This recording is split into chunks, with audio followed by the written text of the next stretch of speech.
자, 오늘 시청자분들 가운데서 전화 주신 분부터 만나볼게요. 안녕하세요.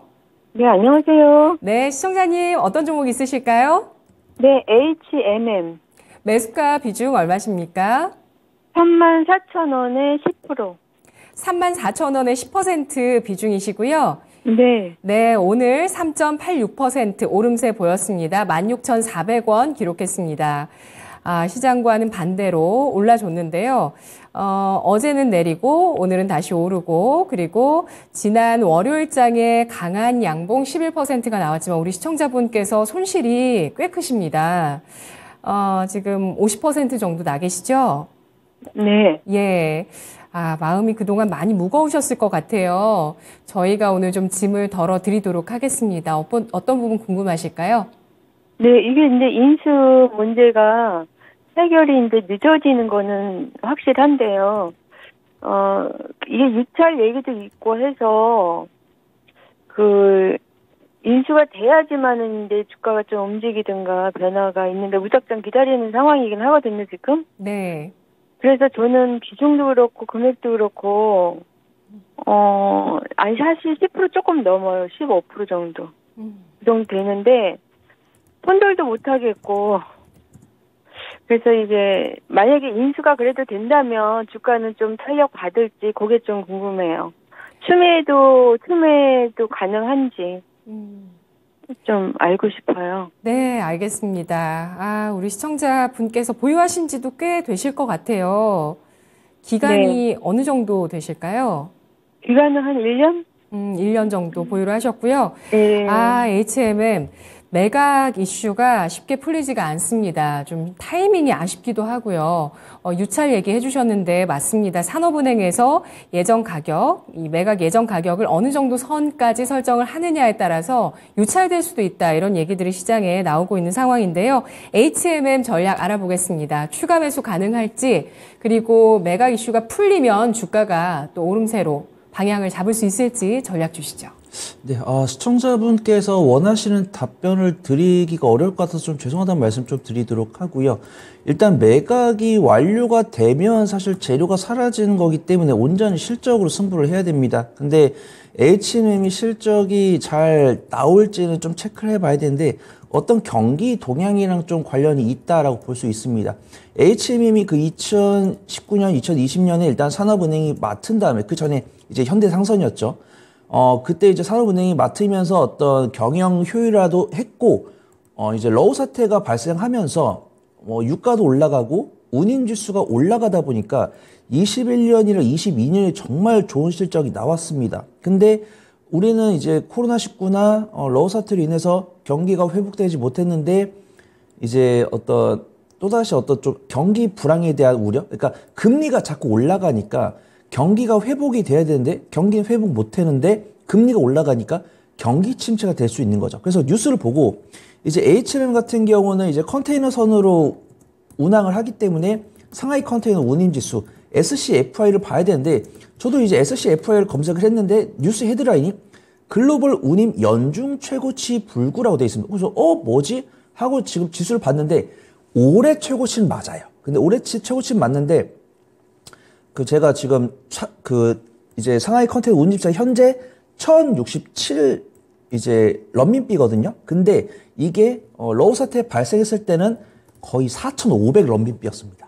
그러니까 지금 연중 고점이라고 했지만 최고점 대비해서 4분의 1이고 이 운임지수가 4배 갔을 때가 지금 작년에 영업이익이 거의 한 9조 9천억 정도 나왔었는데 쉽게 생각해 볼게요. 같은 물량을 운송한다고 했을 때 운임비가 4분의 1이면 이제 9조 9,500억이 4분의 1이 나오면은 2조 정도 나와야 되죠.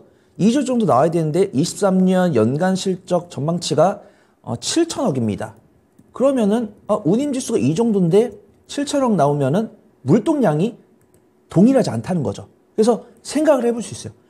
경기 업황이 부진한데 이제 기업들이 물동을 운행을 해야 되는데 경기가 불황되다 보니까 옮길 게 없는 거예요. 그래서 예를 들어서 100개를 운송을 했다고 하면은 이제는 한 30개 운송을 하는 거죠. 그래서 운임지수는 오른 줄 알았지만 4분의 1이고 어떤 경기 불황 때문에 물동 개수가 적다 보니까 이렇게 실적이 나오는구나. 그 다음에 이제 매각으로 갔을 때 매각이랑 IPO는 약간 시장 분위기를 많이 탑니다. 그래서 정말 경기가 회복될 거고 우리가 정말 이 빨리 팔아야 되는 물동을 해야 되는데 생각해 보니까 이 정도까지 물동 안 돌려도 될 것 같은데 그럼 이제 HMM 매각에 대한 메리트가 떨어지는 거죠. 그래서 뭐 SM 상선이나 뭐 하림 이런 기업들이 경기 회복이 될 줄 알고 이제 식품을 하거나 그냥 원자재 트레이딩을 해야 되니까 HM을 인수하려고 그랬는데 뭐 두산 로보틱스는 이때까지는 괜찮았는데 시장이 생각보다 회복을 못 해주다 보니까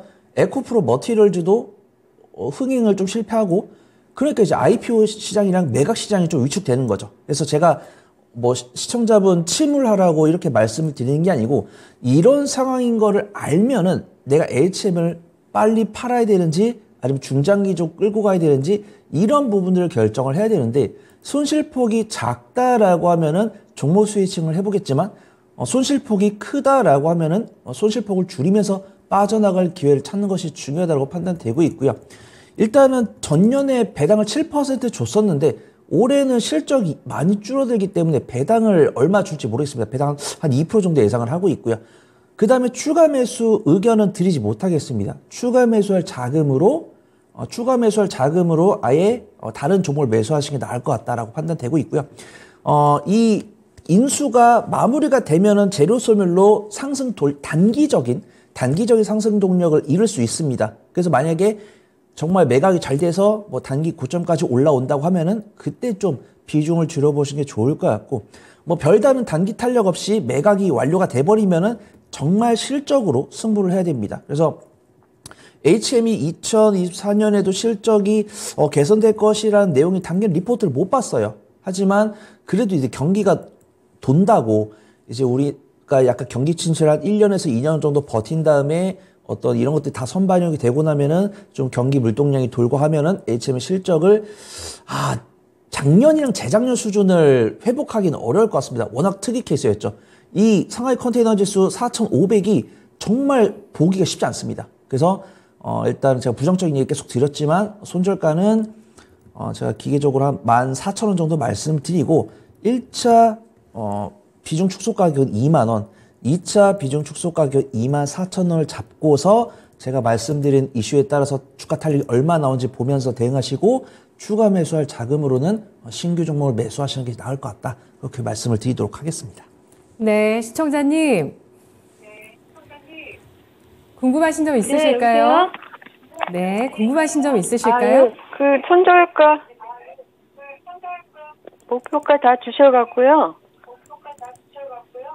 이제 조금 정리가 되는 것 같아요. 네, 알겠습니다. 자, 이 종목 반등 시 매도를 하고 추가 매수하시기보다는 종목을 교체하는 쪽으로 의견 드렸습니다. 고맙습니다. 네. 네, HMM 매각이 완료되면 실적으로 승부해야 될 것으로 평가하고 있습니다. 경기 동향과 연계될 수밖에 없는 컨테이너선 위주의 해운주 HMM인데요. 경기보다도 금리 인상이 우선인 지금 상황에서 업황에 대한 우려도 자리 잡을 수밖에 없습니다. 목표 주가는 1차 2만 원, 2차는 2만 4천 원, 손절가는 14,000원 제시했습니다.